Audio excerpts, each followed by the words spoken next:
Hello, good evening, and a very warm welcome to Rangers Radio.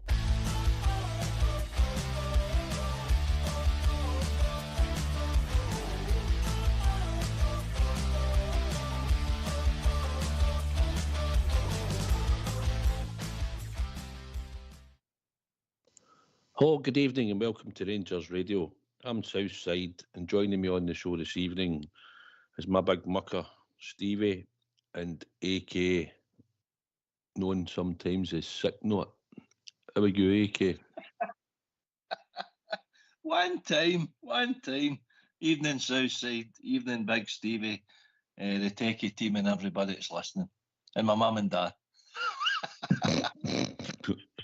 How are you, big man? Just before we start, right? Sick Note, right, on the Sunday, but managed to climb out his bed 2 days later to appear somewhere else, I believe, eh? No bad.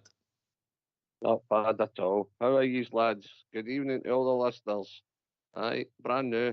That's Sick Note. I take it's your man, Dad, right? So the Sick Note, AK. She's still phoning in sick for me. AK, a week ago we were here. A difference a week makes, eh? We've played an extra game. We've got a different manager. That's football with 7 days for last week, mate. Experiences are what's going on at Glasgow Rangers. Aye. Always went. I never got to say my piece at the start of the week, but I listened intently. For me, Clement, I think it was inevitable at the end up, but it's just the way the whole scenario came about. I thought the players threw him under the bus again for the second time at Ibrox with their level of performance and obviously unacceptable defeat. I thought the board threw him to the wolves with the media, particularly the start of the season when we had no CEO, no chairman, basically no backup. And I think the toxic support got their wish and got rid of him. So we move on. We've got new management team in there with Barry Ferguson and the other former Rangers players, and we look ahead now. It is what it is. Barry got a good win starting at Kilmarnock the other night, and look forward to tomorrow. Stevie, surprise you? We got Barry come in after last Saturday. I've got to say I was quite surprised with Barry Ferguson and that. Look, I'm kind of stunned. I was listening to AK saying he's back there. That's fair enough. Most of what he says, I can agree with him, but we've got to remember too, Big Phil flung his cell under a bus for certain things he done to AK, you know what I mean? But look, we draw a line. I've got a new boy in with a new management team, and as things were, the first, I'm not going to skip things here, but the first 20 minutes of that game, I was looking to the stars going, what have we done here? But anyway, look, Barry's come in. I think he's going to make us a lot harder to beat. You're going to see more work ethic, I would say, and a bit of fight and determination, and that's what we've been missing. Let's be honest. I wanted Clement away. I wanted a new captain, a new manager at the start of the season. I've half got my wish, and I think we've just got to know the guys that are there. I think the support has got to unite now and just give these guys a chance to. Let's see where they take us to the end of the season. You know, we've got a couple of big games ahead of us here, in Europe, and we've got the mob at the other east end of the city to play a couple of times. So just let's unite, dig our heels in and see where it takes us. The atmosphere was different for a lot of people. Going to the game on Wednesday, Stevie, went there. I met a few people on the way up and that, and you could tell there was a wee bouncing, people going up, still thinking maybe what the team will come out, but I think the general consensus without the style of play, I think for most people was you'll see fight, heart and desire and application tonight, whether we get the result or not, as people were saying before the game, because they knew it was going to be a tough game, and that surface was stinking on Wednesday night when it was really bad for all the players. But that was a general consensus that most people were saying you'll get a bit of heart, fight and desire for the team anyway, and then it should take us on to a win. But have you seen that? I think You seen that after we went 2-0 down, big man? What do you think? Oh, 100%. Going to the game, look, you know the away support. You meet all these guys Southside without getting into names. You know all the boys that travel. You bump into them all over the place, and everybody had a wee kind of spring in their step, looking forward to the night what we're going to see. And let's be honest, can I just say before I get into it here, see that grunt to try and get into. So honest to God, man, I just getting down, you're getting a wee spring your step, you're getting up there, you're having to fight your way in. And I just hate the grunt altogether. And see the surface you're talking about, you're totally right, mate. I'm glad this is the last season of the old plasticos, isn't it? That's the last season of them, innit? They've been told to get rid of them.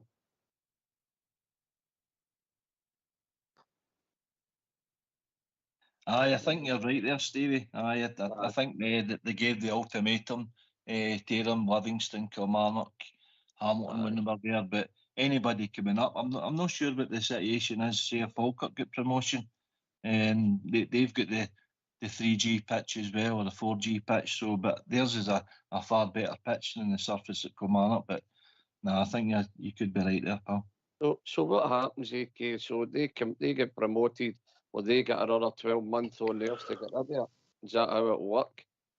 I'm not sure. I think it get voted out, Stevie.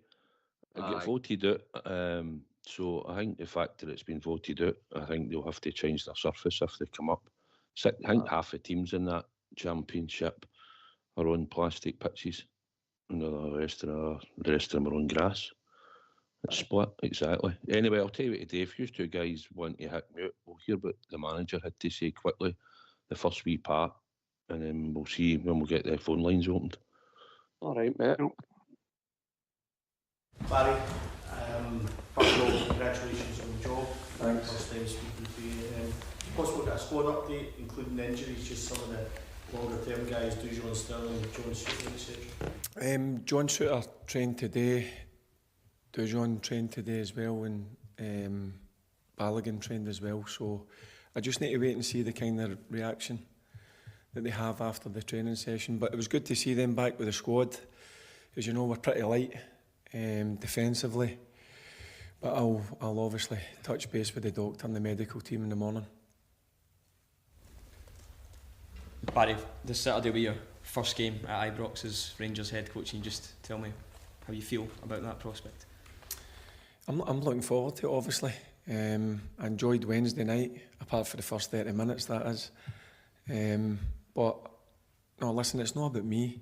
It's about us going and putting a performance on, us being at home, and us taking the game to Motherwell and trying to get 3 points. That's the only thing I'm concerned about. I'm sure as a young player growing up, you would have dreamed of playing for Rangers one day. I just wonder, since retiring, has this been a dream of yours to come back and manage at Ibrox? Yeah, listen, it was great. I played with a team that I grew up supporting, and obviously making that next step to captaining them. And obviously now standing at the sidelines, should I say, managing the team. But listen, it's a proud moment, but the focus isn't on me. The focus is on me getting my team to start getting results on a regular basis. That's the only thing that matters to me. The players were booed off in the last match at Ibrox. Do you feel like they owe the supporter? Well, the last 2 games at Ibrox, look, I'm not going to sit here, it's not been good enough. The performances have been well below the standard that's needed at Rangers. And we need to set that straight tomorrow. Barry, you didn't have much time before that game on Wednesday night. Have you had more time to get your ideas across to the boys? Thursday, in terms of the team, it finished. It's a recovery day the next day. Today, obviously on the grass, they had a bit more information. As I said, ideally I would have loved a bit more time, but it's not worked out that way. I'm not going to use that as an excuse, but as I said, they obviously know what way we're going to go. When we come up against Motherwell, they know their roles and their responsibilities with and without the ball. So we're just looking forward now, getting back at home. As I mentioned, the previous 2 games have been nowhere near good enough. So I'm sure the supporters will be coming expecting us to go and make sure we take the game to Motherwell and get 3 points. What do you think's not been good enough about the previous 2 games, apart from the obvious losing them? What's not been good enough, and how are you remedying that? Well, when you play at Ibrox, you have to dominate. You have to dominate the ball. You have to take the game to the opposition. And I don't think that was the case the last 2 games. So my message to the players and my staff's message is pretty clear, what way we're going to go towards Motherwell. If selected, Barry, potentially a huge milestone for the captain tomorrow, 500 appearances for this football club. You know better than most what that takes to achieve something like that. Talk us through it and just your thoughts on James Tavernier over the years. Well, first and foremost, I think it's an unbelievable achievement. Listen, he's been through a lot in his Rangers career, but one thing I will say about James Tavernier is he never hides. He's always put himself out there to play. And I thought on Wednesday night, when I moved him from his natural right back position into the centre half, I thought he was exceptional. I thought he became a real leader. And that's what I want from my captain. As I said, we've had a few good chats. He's an important player for me. And as I said, tomorrow, 500 games, he deserves a lot of credit for that. Do you think he's kind of comes in for unfair criticism at times when you look at his stats and the goals and everything else? Yeah. But listen, that's part of playing at Rangers. When you suffer defeats or you don't play well, it's generally the captain that gets it in the neck. But listen, he's big enough to handle those situations. I've been through it as well. It's not nice at times, but I'm afraid that's the nature of the beast when you play at Rangers. Barry, you played in many an Old Firm game. What's your reaction to away fans now being able to attend, starting from next month? Good to hear. It'll be good that the fans will be at Celtic Park. I've always said it's something that the fixtures missed. So in an ideal situation, it would be great if there was more, but the way it is, the way it's happened, the number of tickets we're getting, I'm just glad that away supporters are allowed back. You were saying their ideal situation. If you had it your way, would you like to see the stadiums go back to the 7,500, 8,000 away fans? See, at this moment in time, I'm just happy that the fans are back. And in time, we'll wait and see, but at least it's a start. Yeah. Barry, you were somebody as a captain in the dressing room that wasn't afraid to show your opinions, share your opinions, maybe kick somebody up the backside if needed. Do you think that's something that this team needs to do more of, that people need to be more accountable for when they're playing well, when they're not playing well? Yeah, it's something we've spoke about. Look, that will remain private, but listen, I'll put my own stamp on the team, so will my coaching staff, something going forward. You'll see a difference. Listen, it's not going to happen overnight, but going forward, you will see a different Rangers team, you will see a different approach to games, and you will see a different mentality. I think Andy Halliday was speaking a couple of weeks ago. He said the difference between the Rangers and Celtic all at the time is the way the Celtic start games. They start with intensity, they start to take the game and the teams right to the kick-off. You saw the other night, Rangers took them half an hour to get going. I mean, is that something that you think as a mindset, as an approach, has to change? Yeah, but listen, I want to change a few things, but listen, you need a bit of time for that. In terms of people's opinions, I've got no issue with it. I had an opinion before, the way that the team, and now it's my team, were playing. But as I said, I think slowly but surely, you'll definitely 100% see a different Rangers team. Fine, I had them in yesterday, sat them down, I explained the situation. I've got a responsibility. He's a young player, but he was grateful that I spent a bit of time in the office with him. I explained the situation, why I had to do it. Now, look, it wasn't only Clinton, it could have been a number of players, but I just felt at the time I had to make the decision. But he's fine, as I said. I've got a responsibility to make sure the young man's good going forward, because I do believe that he's got a bright future in the game.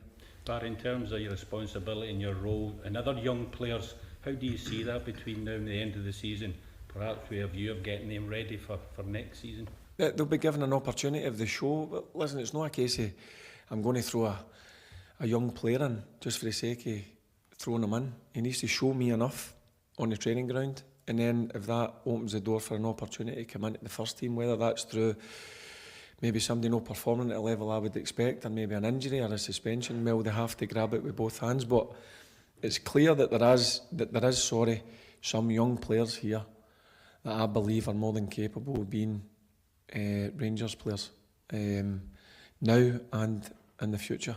Barry, can I ask quickly about Mohamed Diamandi? You look particularly pleased with one of his involvements in the goal the other night. Is he a player you think you can really get your teeth into, given his position? I want to get my teeth into every single player. But obviously, listen, I always look at the kind of midfield area because I was a midfielder myself. But I'm here to help. I'm here to try and make players better. Not just me, my staff.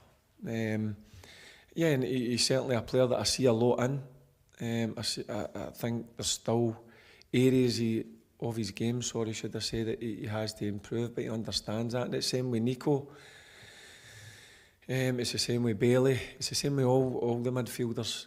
But I just don't want to focus on midfielders. Obviously, I want to focus on other players throughout the team. But yeah, he's certainly a player that I think's got a bright future. Why don't you give us a call on 0141 356 1972. It's your show, it's your platform. Let's hear from you.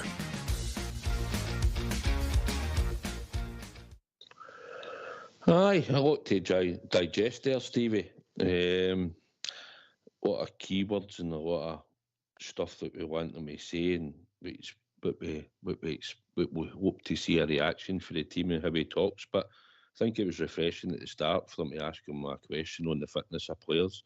And the fact he mentioned that Suter, Balogun and Sterling have all trained and coming back shortly seems to be good news because we're a bit light in the centre defence and defensive areas. 100%, mate. When you hear these guys are coming back, it's giving him more options as a manager, isn't it? It's giving him more options. A couple of things I'm pleased about. Look, James Tavernier, I said earlier on, and I said the other week when Clement, I would want a new manager and a new captain. I want to congratulate Tav in getting to 500 games with the Bears. He's been a great servant of the club. But my opinion was he should have been away at the end of last season. That should have been it. Probably the season before, some people would have shouted, but the end of last season, that should have been it for him. And I reckon getting to the 500 and the end of the season, look, people, I'm not being rotten to Tav. As I said, he's been a fantastic servant. For the money we've paid and what the guys give us, excellent. But I've always said, never a captain and never a defender, but great going forward and an absolute diamond there guy, as in, being about the dressing room, and he's never let us down. You never heard anything unprofessional about the guy being outside the stadium or anything like that. He's been top draw that way. I'm no bad mouthing him. I just want to congratulate the guy and getting to 500. His numbers are fantastic. But I just think this season should be at Tav's last, end of the season.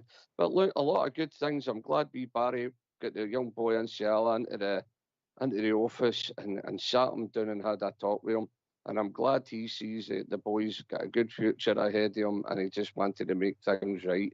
That's a good bit of man-to-man management, would you know, say?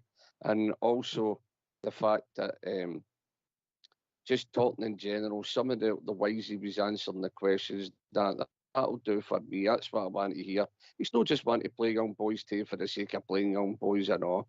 They've got to earn the right. That's what Barry Ferguson was saying there. So fair play to him. I was happy the way he conducted that interview, and just as I said earlier on, we just need to get behind the boy and give him a chance. Let's see where it takes us. Aye, it's good to see that Suter and Balogun are coming back anyway, because I think we need to get Suter back into the team. We've got some important games coming up, so for his fitness-wise, AK, I think out the two of them, Balogun obviously could come in. He's been out a wee bit longer, I think, than Suter, but at the end of the day, we know that the two of them can do a job when they're in the central defence. Aye. Just carrying on for what Stevie says. I mean, Barry wants availability players. The more he's got to choose for, the more options he's got to change in his team if and when he needed them. If somebody's dropped out of form, he can then lean on somebody else because he sees them in training. He sees their attitude, application, young guys are bursting to get their opportunity. There is opportunities going to be there, providing they're showing the right mentality in the training, but they're doing so. But it sounds that Barry speaks well now. Got to be honest, it's night and day for initially when he just turned captain as a 21-year-old. You know, he was wet round about the gills and that, but he's worked in the media himself now for the last 3-4 years. So he's kind of well drilled in that scope, and he speaks well. He's a good listen to. Stevie's right. He says a lot of things which the support want to hear, because he is a supporter himself. You know, he's grew up supporting the Rangers. He watched his brother Derek, you know, make his debut and hanging about Ibrox when he was a young kid. So he's grew up in the club. He knows the standards. He knows what it's all about. He knows what it means to wear that jersey, more importantly. So that's him got an attachment and affiliation with the support right away. And he's just going to lean on the experience of his coaching staff and lean on his own experiences and feed that into the dressing room as best as he can. I think the fact that Neil McCann's there, who's, like you say, played at Rangers, been successful. Also Alan McGregor, who's recently retired, and Billy Dodds, who was there under Advocat, but has been manager, and I think he took Inverness Gaelic to a cup final. Probably get more experienced manager than the rest of them. But the good thing is they're preaching into the players what it is, installing them what it is to play for the club, what it means to play for the club. And I think listening to these guys, you've got to feed off them because they've been there, seen it and done it. Different for anybody else that's been there recently and our managers that have spoke about that, Stevie.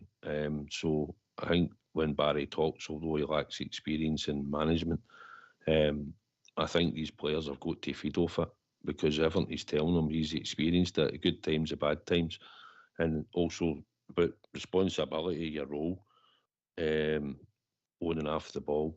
And I know it'll take a while to sort of shape out the way he sees in his head with the coaching staff, but I think what we're looking for is just you get stuck in for the start, and you show the battling qualities, because you've always said it, big man, win the battle and then you get to play your football. Mm-hmm. I've said it time and time again, Southside. You go to St Johnson's, St Mirren's and the wind and rain battering down. You don't get to play silky soccer, mate. They're out to kick you out of the park. And I just don't think that some of our boys are up for that. I think they kind of hide and shy away for that a wee bit. Look, Barry Ferguson will install it into them what it is to play for that badge. He'll make his hard to beat, and you'll see a bit more fight and determination, the right attitude and application. He will battle that, and to be fair, no just Barry Ferguson. Neil McCann they know what it takes to be Rangers men and get there and do the business. I mean, Neil McCann used to rip the other mob apart every time, so he knows what it is with his experience, and he's also been in management, and he knows he's got a good eye for a player. When he helped us get Mr. 50 grand, Mr. Glenn Kamara, I think he was a big part of getting that deal over the line for Rangers as well. But look, things are good as far as installing what to play for Rangers, what it means. I think Barry will battle that, and as a fan, I think he'll nail that home to him, and the players will understand it's a privilege to pull that jersey over their head, and I think he'll install that into them. And I think a big bit of that has been missing. So let's just see. Time will tell. You'll see maybe a change in the style of way we're going to maybe play, but another 4 weeks, or other maybe 4 or 5 games, you might see wee things starting to come to fruition with him. He's not long in the training ground with him, but I'm sure Alan McGregor, Barry Ferguson, Neil McCann and wee Billy Dodds, they all know what it takes to play for Glasgow Rangers, especially under some of the managers, guys. If you didn't learn that for that, so they'll hammer that into them, and you'll probably see the one for me is the fight and determination. I want to see them fighting and dying on that part and leaving everything out there. That's a big one for me, and I never seen that under Clement, I've got to say. Aye, I think that alone. I think when he's talking about working with the midfield players and that, and Barry being in there, same as Neil McCann. working with the wide players, maybe not so much Tierney, but trying to get when Cortez comes back or anybody else that's going out and playing the wide positions and where you should be, you're going to gain experience for these type of players, AK. And he talks good, his coaching's supposed to be good. So it should hopefully benefit our team, and they'll take heed of what they're telling them.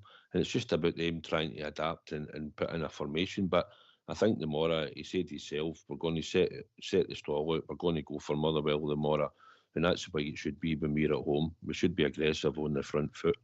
And there's a lot of times, as we've seen, not just this season, any other season, sometimes we start slow. So hopefully the Mora, when they kick off with everything he's talked about, we'll see the players come out and have a fast start and hopefully apply themselves and get a few goals ahead. Aye, well, certainly if you're looking at the Kilmarnock game to go, and the fast start didn't materialise, didn't it? No, the first half hour of that game, we could have been 3 or 4 nothing down, but the last hour of the game, particularly the middle half hour of the game, I thought we were really good and really aggressive, and the speed of the play and the intensity and everything was there. Southside, that's what Barry wanted to see, and that's what he got. So getting that goal just before half time to go in 2-1 down, I think was massive for the dressing room and massive for Barry's team. Thought if we're getting in 2-0 down and it could have been 3 or 4, I think he could have been having a hairdryer moment right away at half time. But to be fair, they came out with the right attitude. They got the early goal, and we kept the ascendancy, and we really strolled the second half at Kilmarnock, a difficult place, a difficult surface. That's what we want to see right for the first whistle tomorrow. So Barry and the rest of the coaching staff will leave the players under no illusions. You can't start like that. You're too lackadaisical. That's been a rundown the last couple of home games. We don't want to see that attitude, that application. That's poor. Get out there and take the game in the scruff of the neck and get the goals early. And it changes the momentum of your opponents as well, because instead of them digging in and holding on to a 0-0 or even get a 1-0 lead and then, look to cause the upset and turn the crowd, if we go 2-3-0 up, it changes the game, Southside. So I think that's what Barry and that's looking for, and try to get that message across. Aye, a proud moment from the Mora coming into the home game, interim manager to the end of the season, and leading the team out, especially having the boyhood dream. Also, in fact, your brother played there as well, but for the fact that he's been there as captain and now coming out as interim manager, Stevie will be a proud moment for him and his family, the Mora, and his friends. And I think the crowd probably be close to capacity, possibly the Mora. So, on a big occasion as well, as we said, just touched on this Tav in his 500th game, and it's at Ibrox as well. So, 2 big occasions in Mora for the 2 people individually. 100% Southside. As I said, I congratulated Tav on getting to 500. Great. And his numbers have been excellent. But Barry Ferguson, you've got to say, we all dreamt as Wayne's at school, scoring that goal in the cup final, pulling his jersey on, running out to Ibrox. We all dreamt it, didn't we?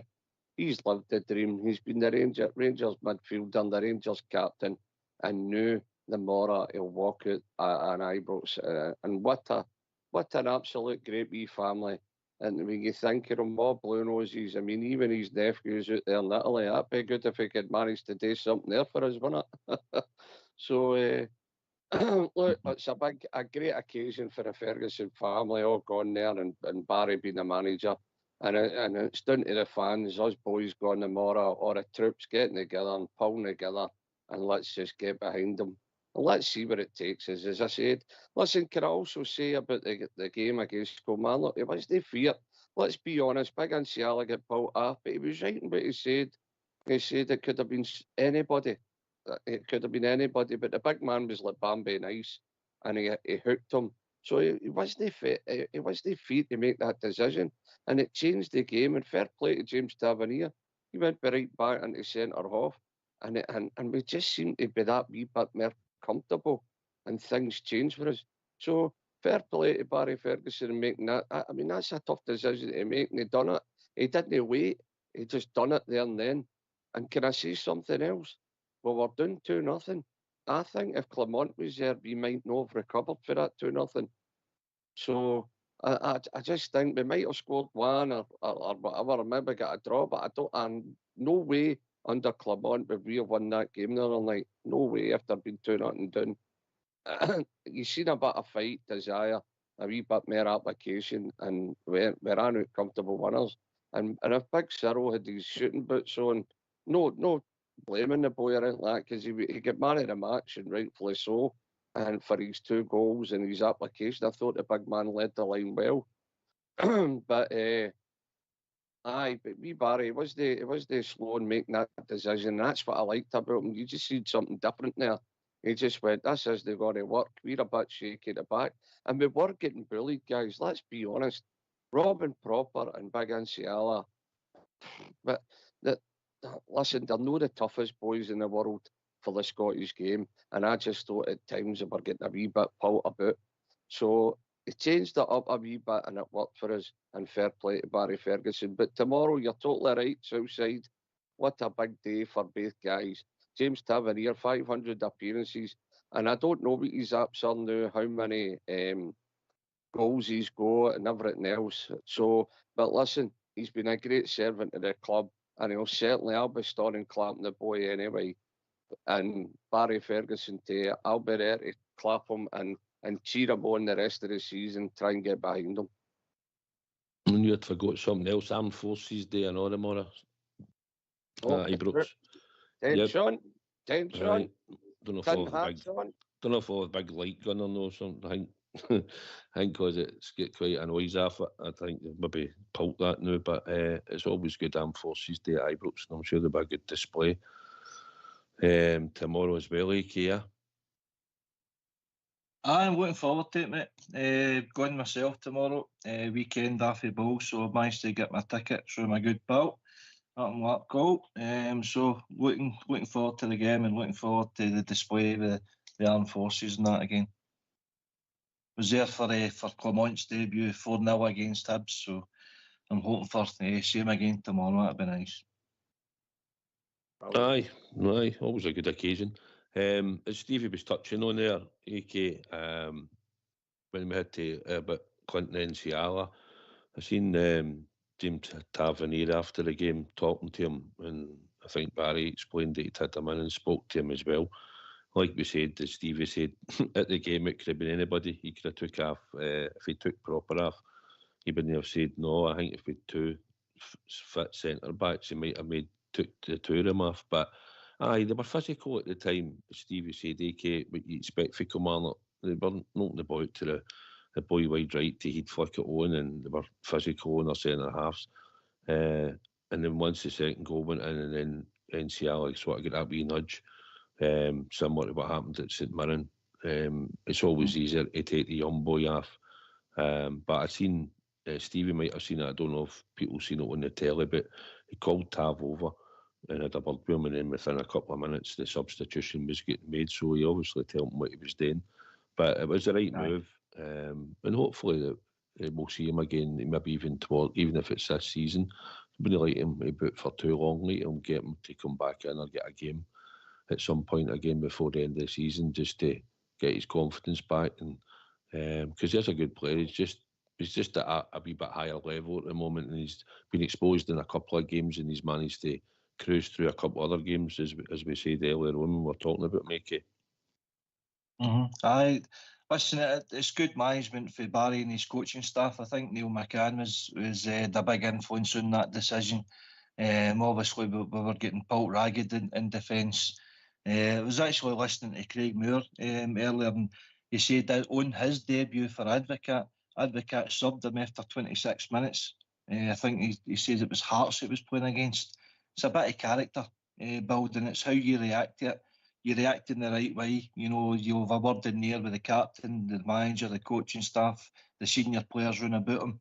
You just get your head down, knuckle down, and learn from your mistake, and try no, be that fall guy again. Obviously, last week the couple of mistakes, he's taken it personal.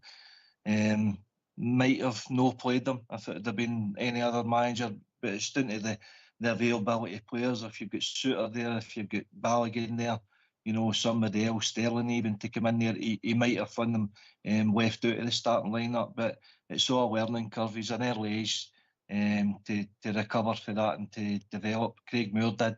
He went on to be a cracking centre half for us, so let's hope young Nsiala comes back for that one himself.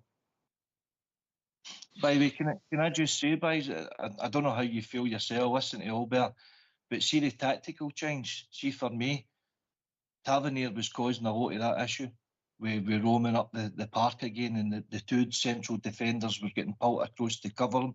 So I think with putting Tavernier into the centre-half position, he was basically chained to proper stay in your position, because when Ridvan came on, all of a sudden that right-hand side was getting blocked for Kilmarnock, and that's how we held our shape for me. That's how I seen it. I don't know about you guys. What do you think, Stevie, on our new tactical genius here? Aye, old AK. Aye, listen, you might have a point there. I really do. I think Alec might have a point there. What I will say is, when you were saying Southside, did you see him pulling Tava? What I did notice in the game was McCann was never out Ferguson's ear. He was there all the time, and I liked that and all. I liked the fact that the two of them were right into it all the time, talking and sorting things out. And look, I just seen, like, this isn't working. And if be fair, Barry Ferguson's probably looked at Proper and looked at Nsiala and said, well, Proper's the most experienced, I'm better keeping him in the park. But AK might have a point there. AK might have a point. Normally I watch the game again, the full game, and I watch it because you see it different for the stands as you do in the telly. You know that yourself. So, he might have a point there. Totally agree with him. I think he was noticed early second half. He was winning a lot of headers against the big centre forward up front, Watkins. In the air half was pretty decent. Listen, it's a stopgap match. Let's not be kidded.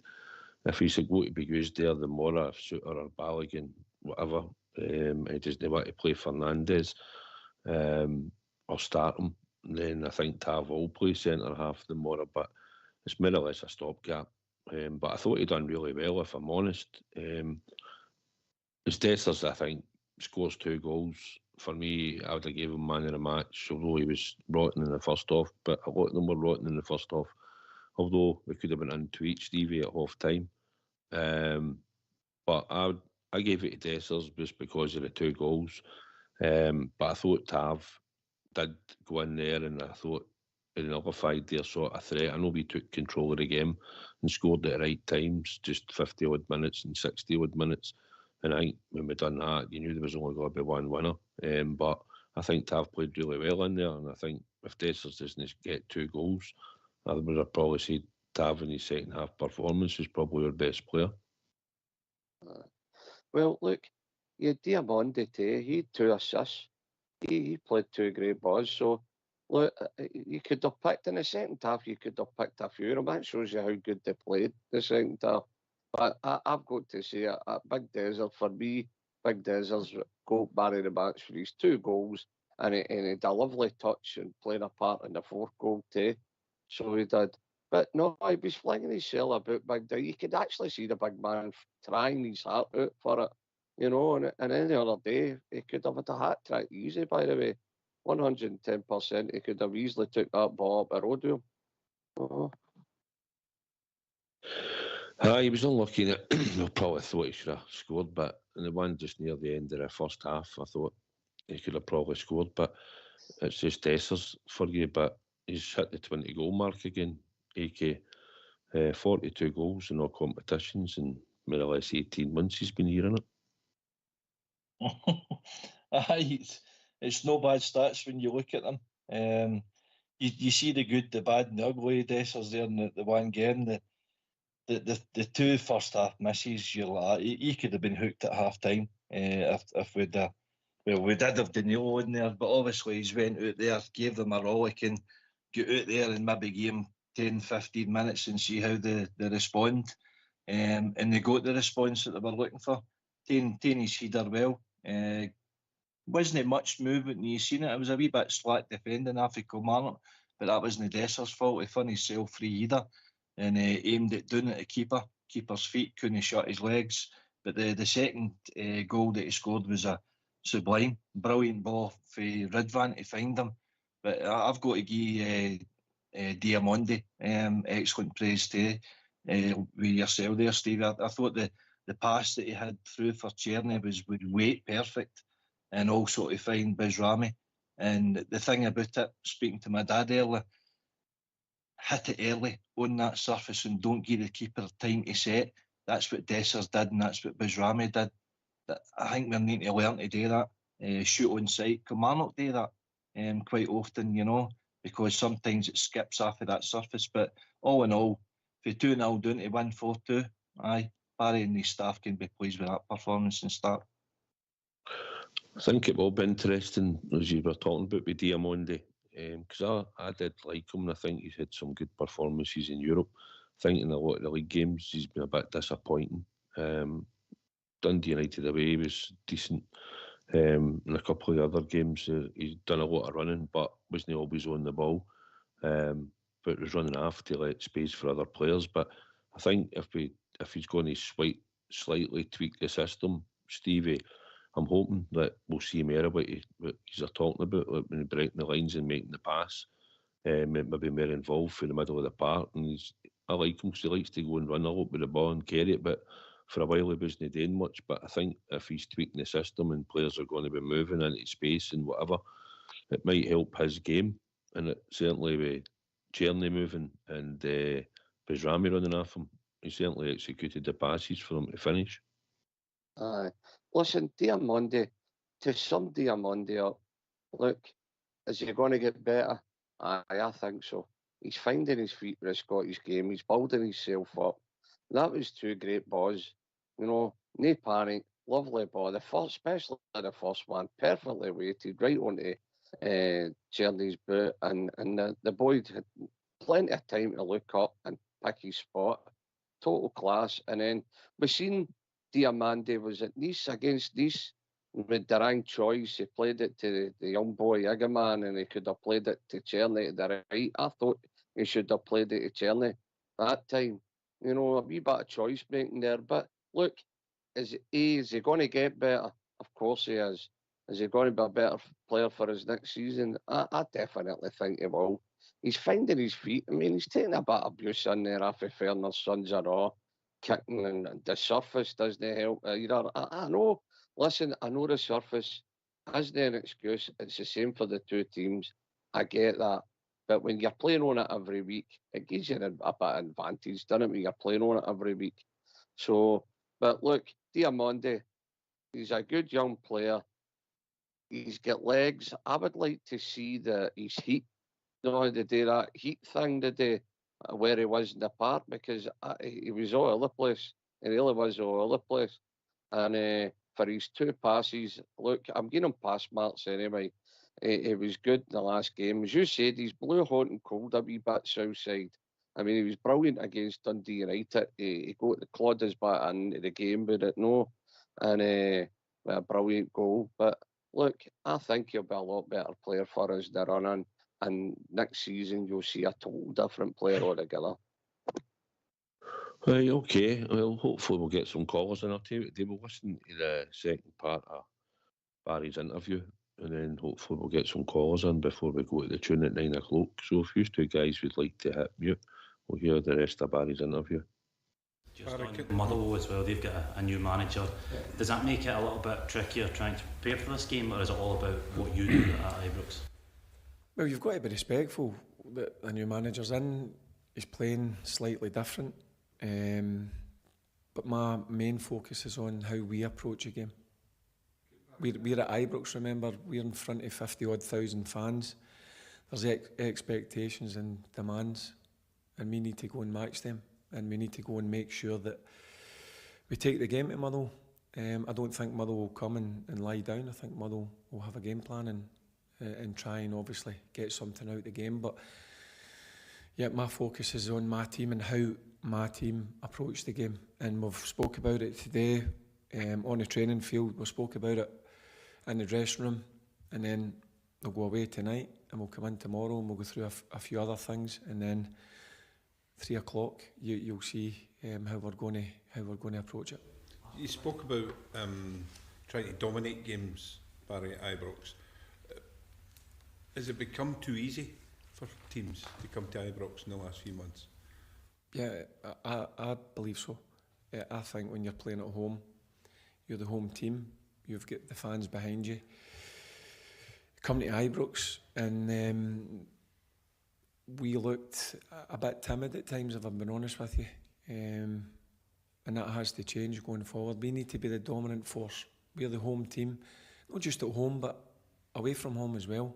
And the players understand that. We've spoke briefly, we've tapped into that briefly.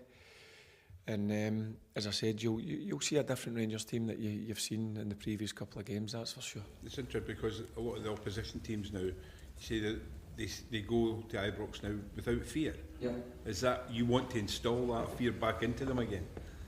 Yeah, to the opposition teams. That's the way it's been for a number of years. But we need to have a certain way of playing at home, and that's taking the game to our opponents.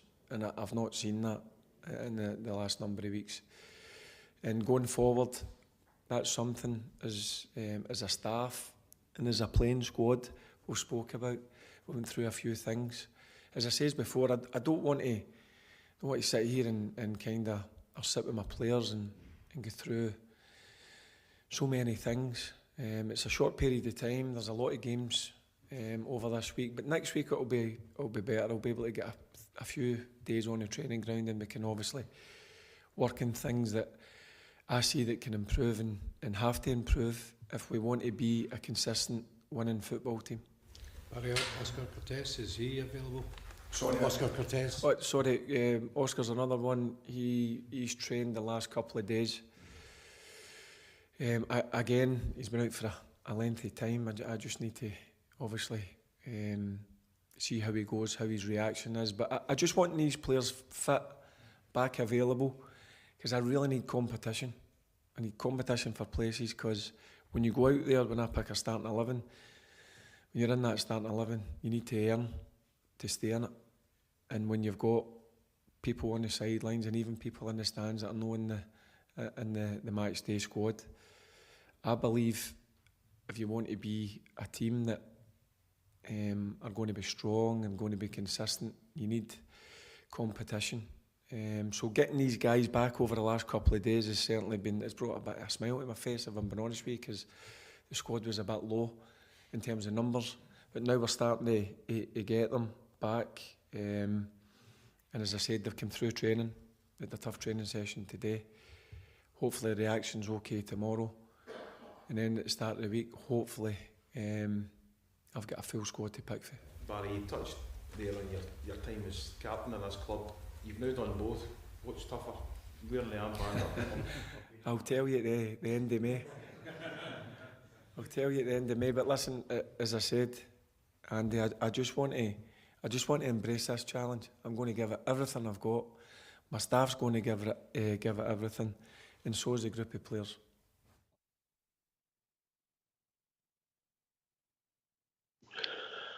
Well, interesting, AK. If he talks as well about how the team and demands and the expectations and that for the Mora, it makes you look forward to the game, and I've got no doubts that he'll certainly put that into the players, and it's down to them to show a reaction in Mora to a home support. Absolutely, mate. I mean, he's speaking there as a supporter, as one he is. He says the right things, Barry, because he's been at the club. He knows the expectations, but it's getting that message out into the dressing room. I'm not convinced, mate, that this is going to go the way we all hope it to be, because we've seen it too many times before. When Gio gets sacked at the end of his tenure, we were going into games, as Stevie said earlier, if we went 2-0 down, would we come back and win that game? No, we probably wouldn't have. But when Beale comes in, all of a sudden things change and we go on a winning run. And then at the end of his tenure, it's the same again. We'll go lose stupid games or lose stupid points, and then the finger of accusation will be him, and then Clement will get a reaction and we go on a winning run, and it's the same kind of cycle all over again. Barry will come in there and weed out the bad apples in that dressing room. If he needs to, point fingers and, tell a few home truths to a lot of them, I think he will. I don't think he'll be fear to telling them, and that's the way it should be. They should be absolutely. I mean, Walter ruled with fear a wee bit, but they also grew to love him. Just with the way that his man management was with the team. It's up to the character of these players. Do they have the bottle, the mentality to wear our jersey and the expectation of basically winning every game, every week? It's proved that they don't, mate. So they need to get that message across that some of their levels of performance and results are unacceptable. And they'll not accept it. That's the difference. Maybe Clement was that big stature, that big guy, getting lost in translation. He wasn't getting his message across. But see, at the end of his tenure, the players weren't playing for him. That was obvious, because you can't beat the likes of Celtic at the start of the year, pummeled them, and then just a matter of 6 weeks later, you're getting beat with Queen's Park, and then 2 weeks later, you're getting beat with St Mirren. That just doesn't happen. It shouldn't happen. But it is happening, and it's happening too often. For me, the finger of blame is pointing directly at the players now. And there's a lot of question marks over a lot of them. Do they have a future at Rangers? I think you'll be lucky if you get half of that dressing room having a future. And for me, I'm with Stevie. I would have sold Tavernier after Seville. And I think our calamity keeper is another big earner we could be doing with it as well. 2 leaders in the dressing room that didn't play against Celtic when we beat them 3-0. That says a lot enough for me. I think attitude application, 100% questions last week. And I think the Queen's Park game, we had shots at goal, but more than we had at the St Mirren game, but that's a letdown for the start. And I think then the confidence went throughout the squad, which led to the performance at St Mirren, and it sickens you, Stevie. See, that's the thing, it sickens you. I remember we watched it away at St Johnstone, remember, under Gio? The one when Lundstrom decided to chuck it that day on the park, and him and tried to blame Sakala, and watched the whole team just try a leg, basically. And we've watched it, and that's what sickens you, I think, because as much as I think they're getting rid of the manager, which they do in time, they're actually losing games for the club that we're turning up for every week to support. And that's the sickening part, that they just absolutely chuck it. Aye. Listen, I think AK is right. The only thing we're consistent at is being inconsistent. We're being hot and cold. Some of the players, let's be perfectly honest, doesn't matter if we win all the games to the end of the season. Some of the players, it's time for them to go. It really is. Look, St Mirren and Queen's Park, we've got better players in them. So they've just went out with the wrong application and the wrong attitude. That team defended for their life at Ibrox at the wee Queen's Park, and they kept the ball in the net, and they showed more heart and desire. And that's how we're out the cup. And against St Mirren, my God. So it just tells you the same story. You can't do that when you're a Rangers player. When you put that jersey on, I've said it time and time again, when you pull that badge on, everything outside Ibrox hates you. Everything. Never mind on the park. Everything outside it hates you. Everything on the park. Now, these players have got elements, the other mob in their team, and they will fight, they will die. But you know that before a ball's kicked. And it's down to our people to point things out and tell them the right things. And look, where I disagree with AK is, he's saying, no, we've seen this once too many times before, but we can't keep saying that. It's got to come good at some point. And we've got to think positive now and again. Look, if we get beaten Saturday, we'll critique the game and we'll tell it how it is. That's not what I'm saying. We'll to lie and say everything's all right. All I'm saying is, boys just in the door. we've seen them going down 2-0 and they've showed a bit of character, fighting desire. With his leadership, with making that change early, I think that helped us. And you can only say, before a ball was kicked, gone to Rugby Park, would I have took 4-2? Of course I would have had a bit there, I'm after you for a 4-2 win. But Rangers, where we are now, we just need to get behind the players that are there now and hope that they catch on to everything that wee Barry's going to install into them, because it's lacking. They've not been taught how to fight. Well, it doesn't look like it anyway, because how many months and years now have I been saying we've not got enough iron in that team, and we've seen it for the first half an hour against Kilmarnock. It seems to be when the game turns a wee bit nasty and bullied, our boys shrink, and they're not up for that. They're just like nice football players. Tell me the last time you seen a Rangers player get in with a tackle to hurt somebody, to say, make a statement here, and you went, oh, what's he doing there? That's wild, that. Never. I can't tell you. Hey, Terry Hurlock, mate. Aye, that's how far you're getting back. That's how far you're getting back. You used to see it game by game, you know. Our teams used to have teams beating the tunnel. They would look out at Terry Hurlock's, Richard Goffs, and guys like that, and they were beating the tunnel. We're just a bunch of nice football players. We're not up for the argy-bargy. Sometimes they don't even back each other up. Somebody shoves somebody. You're looking for your players to go and go, oh, what are you doing? And I've seen Rangers players try to pick opposition players up after the ground and all this kind of stuff, and helping people with cramp. And see, all right, I'm not into that at all. When you get in that part of a Ranger and you fight and die for the badge and you do the right thing and by your team, they're the enemy. When you're the other team that's wearing the opposite colours for you is the enemy, and you want to do anything to beat them. If that means do the dark arts, you do the dark arts. You find that you win your battles, your individual battles on that park, and the team will not go too far wrong. And I don't see enough fighting desire. Wee Barry has got a job in his hands, but if he's talking what he's saying there in that interview, he's telling me everything that I want to hear, and I hope he can really do it. I really mean that. Certainly saying the right things that we all know and we've all watched, and he's watched it the same as Neil McCann's watched it.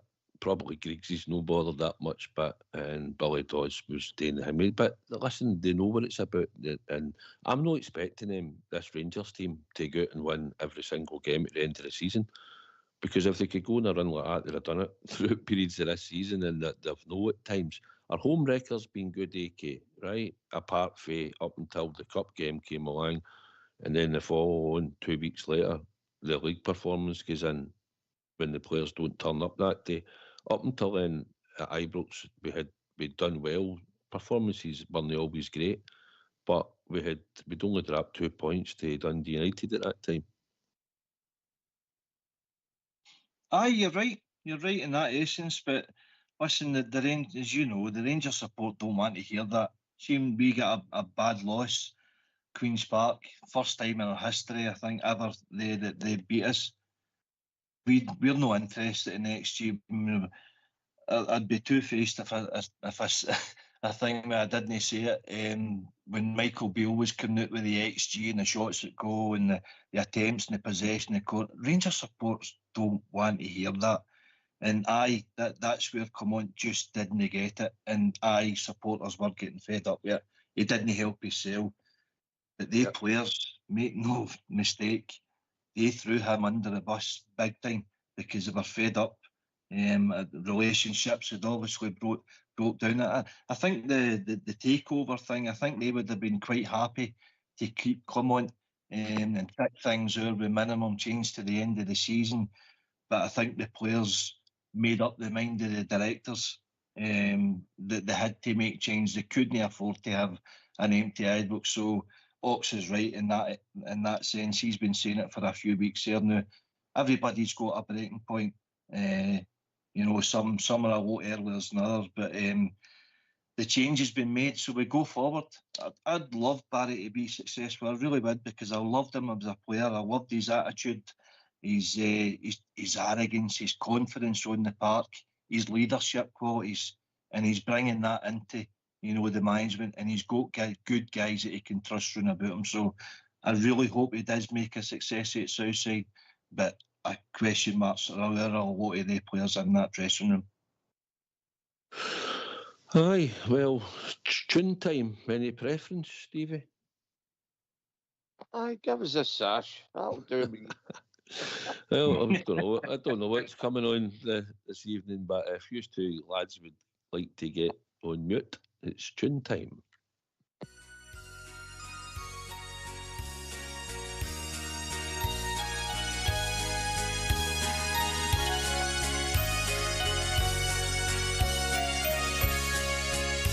Tonight I dream about my maiden city.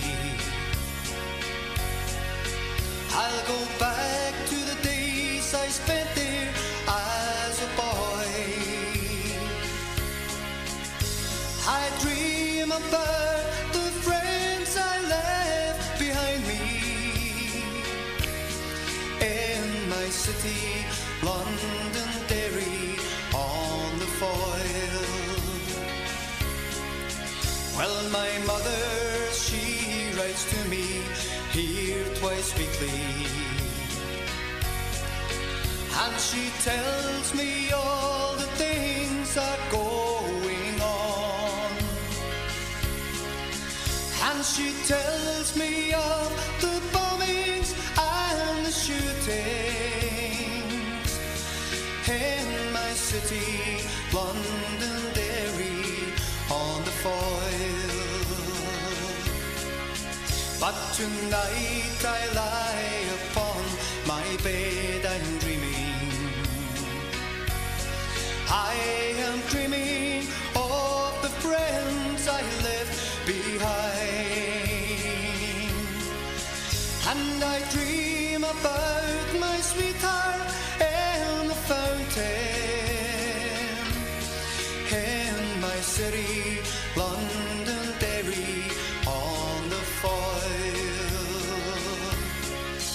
But once more I'm coming home aboard the steamship.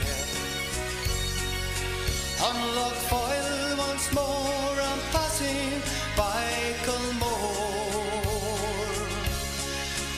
and I see those old grey walls still firmly standing there round my city, Londonderry on the foil.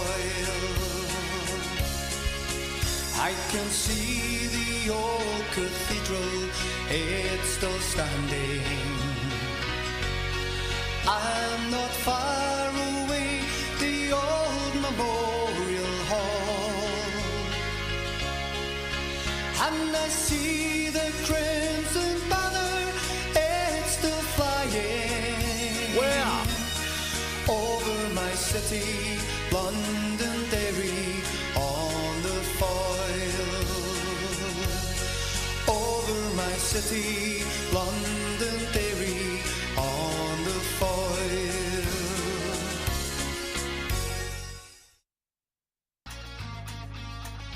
Why don't you give us a call on 0141 356 1972. It's your show, it's your platform. Let's hear from you.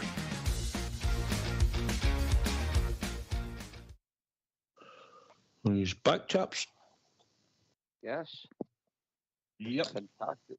Enjoy that. Magic. Can I tell you who's took a shine to that one? Who would you think? Albert. Correct. Yes. He's been listening to that a few mornings when he gets up in the morning. Oh, I could picture No Ibrox on there. Nope. No, you couldn't even put that on in his motor, mate. He would fling you out. But, he's getting up with a wee step in the morning now, Stevie. Southside. I can picture him with his cravat on and his pocket watch on. Aye. He's a top man. I don't know how Mrs. Albert puts up with him, but he's a top man. AK, did you want to share some stats, I believe? Aye, just about our captain, James Henry Tavernier. I had a wee look, follow, done something earlier, so there are a lot of listeners and yourselves that I sent on to you. I don't know if you'd a gander at it, but there's some interesting stats in there. And I don't know if there's an opportunity for Terry to maybe put a poll on or invite callers. James Tavernier, his legacy, success or failure. Well, we bought him for Wigan, I believe, round about the £250,000 mark. Mark Warburton brought him in as a manager. Obviously, 499 appearances, 129 goals, 140 assists. He had a win rate of 75%. He won the league games, this is anyway, the 378 he won out of the 499, drawn 85, lost 96. So out of his league appearances, 338 league appearances out of a possible 359. So he had 94% appearance rate, which is quite incredible. So that's sort of the kind of positives I can get him. Now we go into his Old Firm fixtures. This doesn't make good reading, guys.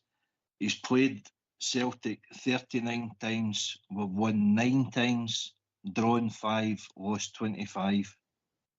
Obviously, the managers he's been through, we've got Warburton, Caixinha, Murty, Gerrard, Gio, Beale, Clement, now Ferguson. So permanent managers there, you're talking 6 managers he's had in 9. People were also comparing him as possibly the best right back we've ever had. That's down to personal preference. Obviously, a lot of the younger ones would see him as that, but a lot of our older listeners, my dad and Bob Gerrard, old David and that they would probably say Sandy Jardins are the best. So a wee bit of comparison in them. I've picked out 5 right backs over the years. Tavernier obviously coming up for 500 appearances, 1 league title, 1 Scottish Cup, 1 Scottish League Cup. Sandy Jardine is 674 appearances, 3 league titles, 5 Scottish Cups, 5 Scottish League Cups and a European Cup Winners' Cup.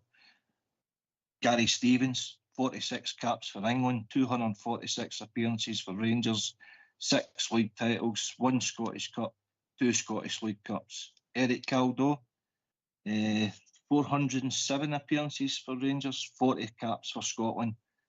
He's won 10 trophies, 5 leagues, 2 Scottish Cups, 3 League Cups. And Bobby Shearer, Captain Cutlass, 423 appearances for Rangers, 5 league titles, 3 Scottish Cups and 4 Scottish League Cups. So just a wee bit of comparisons with some right backs we've had there, and hopefully invite some callers in and maybe see what the poll is. James Henry Tavernier, his legacy at Rangers, success or failure? Many goals, EK. Many goals this is. I said earlier, 129 goals, 140 assists. That is outstanding. Individual stats. But is it individual stats you're looking for out of a player, or is it trophies? Aye, that's something personal, on it. Aye, a lot of them are, but a lot of them as well, he has pulled us out of games early period of time when he went up and managed to get a goal. It wasn't, I know, when we compare him to captains and you listen to him like Barry or Richard Gough, Terry Butcher, Davy Beer, Bagheera and stuff like that, players at the back of all captain Rangers at times. It's no, he's no one of them, but I think his stats alone, but he's played, look at the squads he's played in, Stevie, as well. It's not been helpful, but as Barry said in an interview, when you're the captain of the club, when you get through the bad times, it's you it gets it in the neck, regardless. Aye. Well, that's totally right, and the bottom of the part stops with him. Look, nice guy. I don't want my captain to be nice, if that makes sense. But look, the stats don't lie. They're brilliant stats. And then you look at the trophy haul, and it's, wow. You know what I mean? Compared to Sandy Jardine, what was Sandy Jardines? so many league championships, 5 Scottish Cups, 1 European Cup.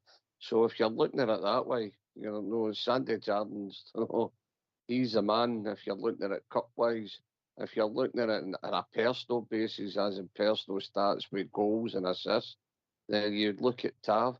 You know, listen, we're talking about that. He's been a great, great servant. 500 appearances, all the goals for right back. I know a lot of people might say, but a lot of them are penalties. Now, he scored some stunning goals, free kicks, and everything else, especially against them. You know, so he scored a couple of worldies at Parkhead, didn't he? You know? So the bottom line is, the more I'll be stoned and clapping the boy and thanking him for his efforts and endeavours. And as EK says there, is it good enough? Is it failure? I wouldn't say it's failure. No, I wouldn't like to look at James Tavernier's time as failure at Rangers. His trophy haul wasn't great, but that's the same for every pool he played with. You know what I mean? If you're looking at it that way. But look, I'll be giving the boy a clap tomorrow anyway and thank him for his efforts and endeavours. His European run to the Europa League, at times he scored in the box, his deliveries. They're all, and he'd goal at Tannadice, goal against Peterhead, I think it was. It was a worldly, you know. He's a fantastic. Scored up there against them, free kick off the underside of the bar. Not done that of late too often. And he's got a few penalties in there, but listen, strikers get accolades for goals and they take penalties and all. So at the end of the day, I think in my lifetime, what I've got left, I'll never see any of the figures coming back. And I think even the young team that's all going to follow Rangers and I think it'll take, I don't even know if any of them will see figures like Tav's got for a right back in their lifetime probably. It's phenomenal, his stats and his goals, his assists. For the money he cost for when he first came up, he's certainly got that for personal accolades. He's managed to get in the Hall of Fame. I think if you were putting him in the Hall of Fame, AK, I think you leave it until after you're finished playing at Rangers. I don't think you should get put in while you're playing. Because there's a lot of players who should be in it that aren't in it. And we've got players that some people might think maybe shouldn't have been it, or maybe this one shouldn't be. But I think while you're still playing at Glasgow Rangers, you should wait and go in the Hall of Fame after your career's finished, if you're getting judged. Aye, I totally agree with that. Obviously, Alan McGregor was coming to the end of his service. Tav had a couple of years at least in him. By that time, Stephen Davis, obviously, his bad injury stopped his career. So I agree with that. I'm not sure, was Lee McCulloch or that still playing? I don't think they were. So that was a kind of first that kind of broke the mould. But listen, Rob's saying is that a message there, and he's got a point. There'll be people out there that have supporters saying he's not played in the best of teams as all the other guys, and you're right, he hasn't, because the club is a very different club. Period of history in the last 10 years, what Tavernier's had to play alongside and to kind of cover, so to speak, win games on his cell. I mean, that run to Seville, I think he was the top goal scorer in Europe that season. He had some of his performances and contributions, goal-wise, assists and all that was simply outstanding. It really was.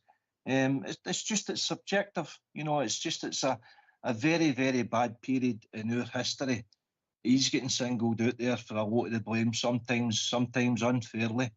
Of course it is, but it's just if there's any callers in there we want to give their opinion or even look at the previous right backs and compare them to the all-time great. I mean, I remember a call off of Jimmy Street, if he's listening in, a couple of years ago, I'm sure it was, where he said that could you imagine the likes of Boba Shearer or Eric Caldo coming down for heaven and bumping into Tavernier and say to him, "Oh, you played with the Rangers, son, you're captain. How long you played? Many appearances?" And then say, "Many trophies? What? Is that all?" And that kind of resonated with me, so that's kind of the old school thinking. You're there at that club for that period, you should be winning more, and probably we should be winning more. But we've been cheated out a couple of cup finals there. Going back to the League Cup final, the 2019 one as well, where Morelos missed the penalty. We should have won that one.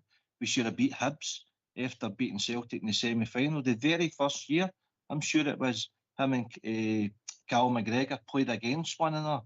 Cal McGregor was on to win, 23, 24 trophies now. Tavernier's only won 3.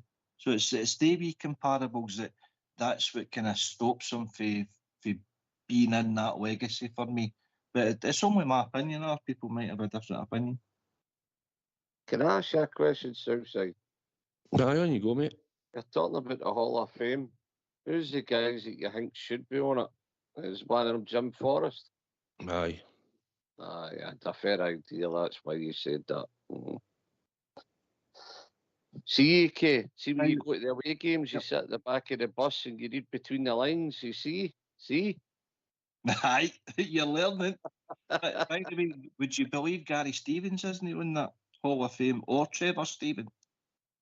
Mm-hmm. There's a few. Aye. I don't think Davy Robertson's on it either. Aye, another one.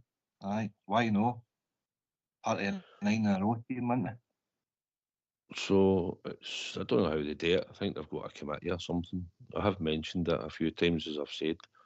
And I don't know. We'll see what happens. There's a lot more things done at the club than worrying about the Rangers Hall of Fame, I suppose, Stevie? Aye, 100%. And you're right in what you said, Southside. Nobody should be going on that Hall of Fame that have left the club.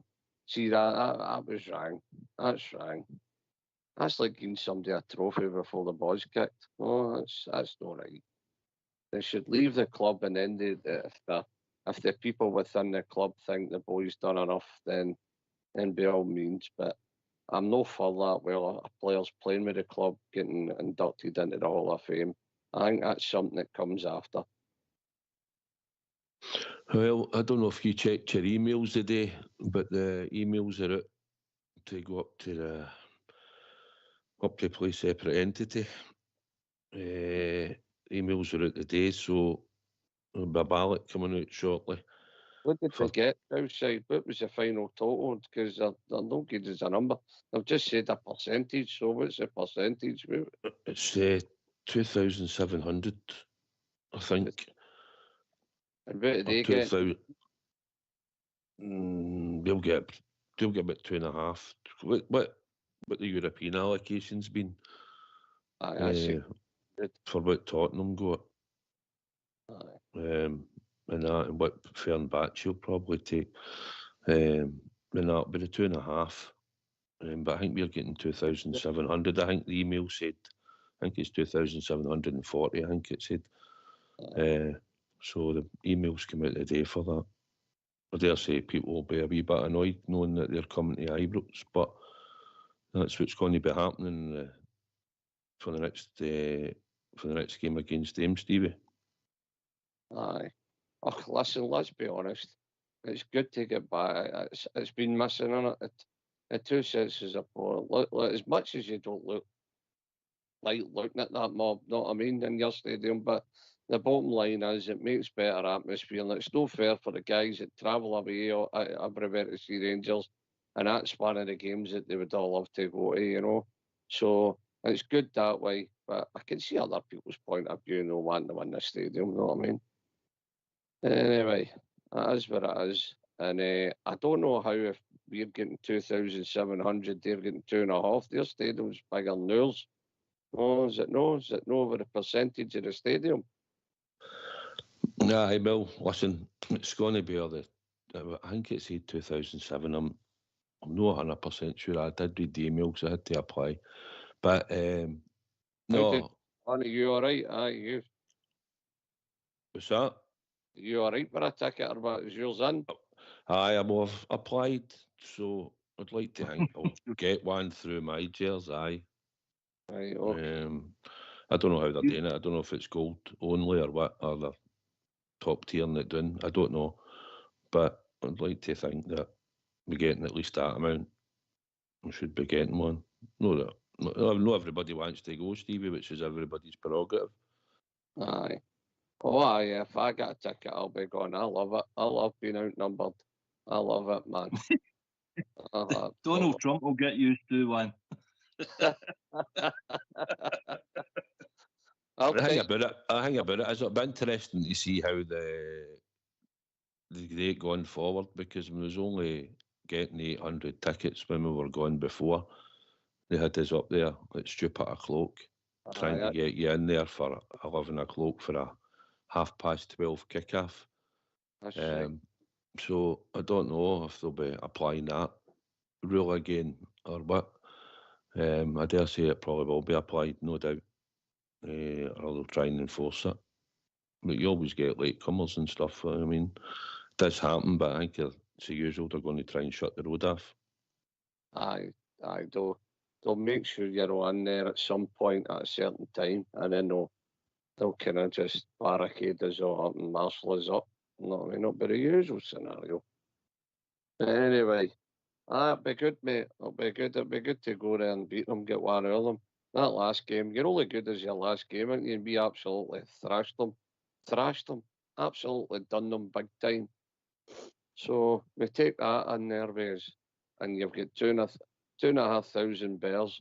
So I've got something to really go for this time. And be Barry at the helm. Surely he'll put some fire into them. Anyway. Love to see him come off that bus. how McGregor and that coming off that bus leading the charge. That'd be a sight to see. Aye. Right, it should be AK. Oh, 100%. I've heard Barry speak in podcasts and that before. When he was a player, he actually intentionally made sure he was last to come off the bus, just so he could soak up the atmosphere and walk through them, the chest out, the head up, the chin out, and he's looking at every one of them in the eyes and saying to himself, I'm going to ruin your Saturday, get it up, he's brilliant.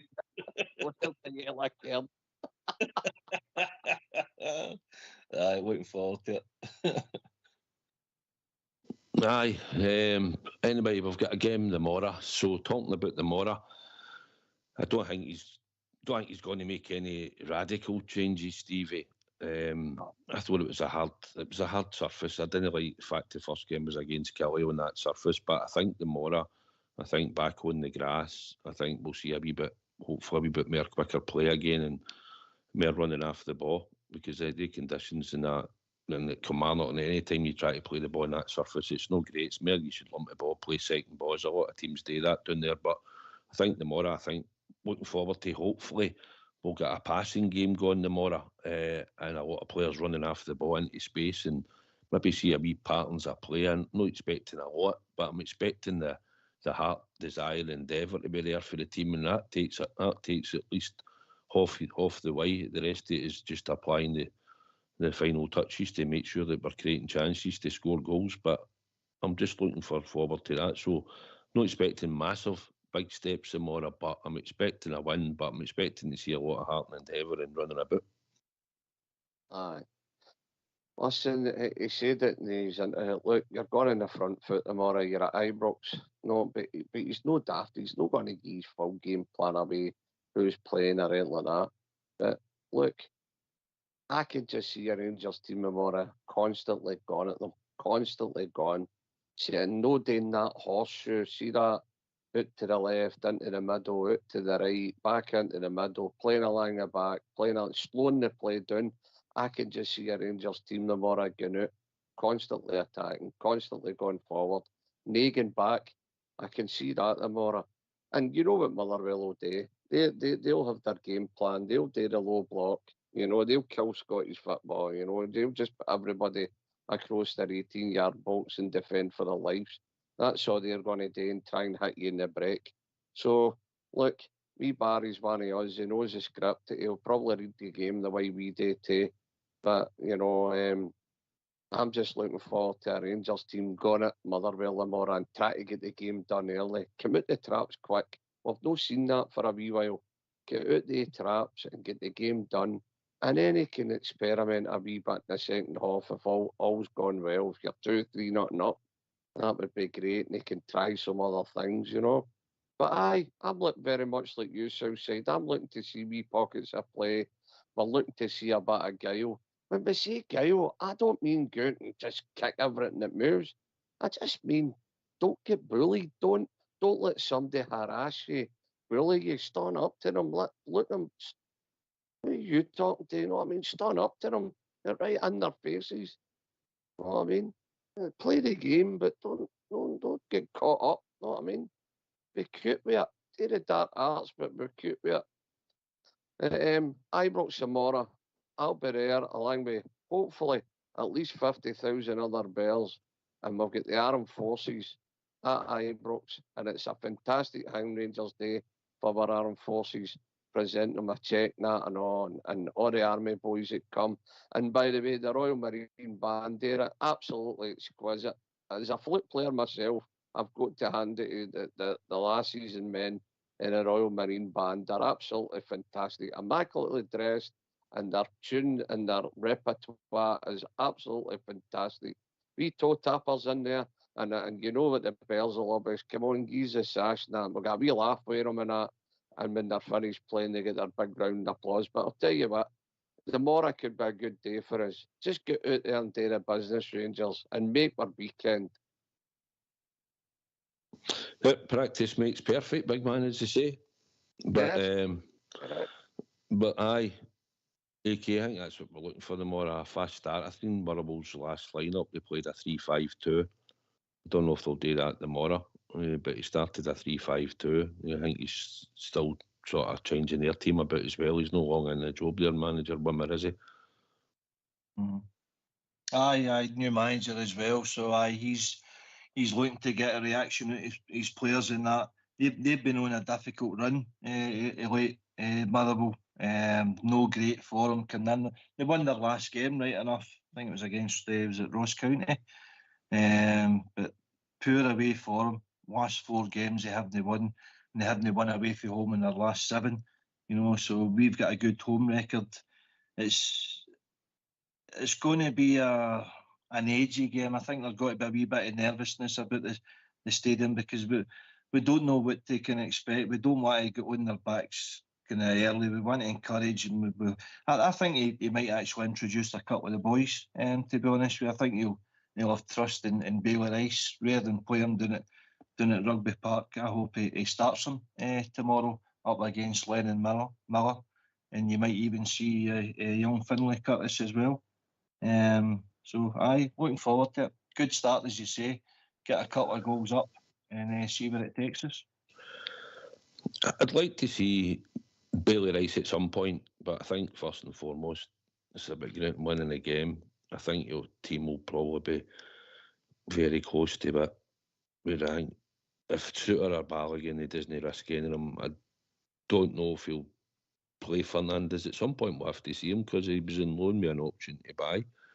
But I think Tav would probably start in there, but I'd like Suter to get a bit of game time if he was fit enough, because I'm thinking more forward to the following Thursday when we're in Europe.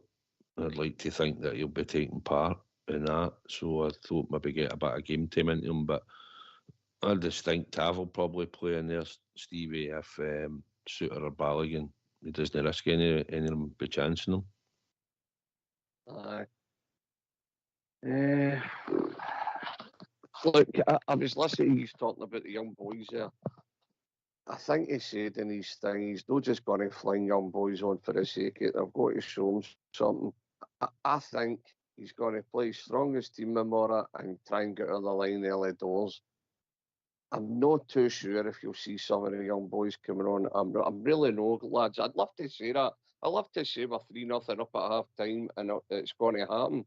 But until that time, I don't think he's just going to put young boys on for the sake of it. And as far as Balogun and that go, you might get a wee cameo at them to get them some game time under their belts with coming back. You know, so just let's hope the game goes our way. Get out the traps quick, get a few goals there, and hopefully then they can start maybe giving people wee cameos and getting time under their belt. And who knows, you might see a young boy coming on, but just for the way he was talking there, he's not just going to fling young boys on for the sake of the Rangers support to keep them happy. They've got to be proving themselves at training, and they've got to have the right attitude. So let's just see what happens. Did you mention? Sorry, sir. I'm just about to say about the defence. Let's be honest. You need them back, especially with us big time Europe and that. We need because Proper and the young boy in Seattle, they know the answer. You know, they definitely know the answer, and it's good that Balogun and Suter are coming back. So it might make a lot of sense to whatever one's starting, whatever one's no, getting the other one off the bench and giving them some game time, getting it under their belt. So hopefully we can get the game done quick for their reason. Aye, well, you did mention goals. So I need goals tomorrow, and I also certainly need a good defence. So it's time for the Super Six.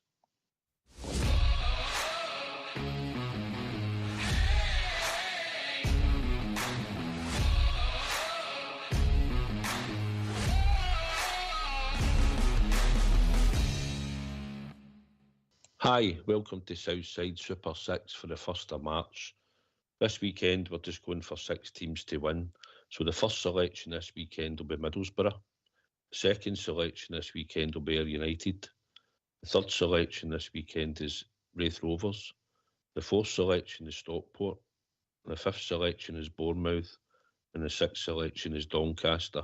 If you take all 6, it pays 20 to win.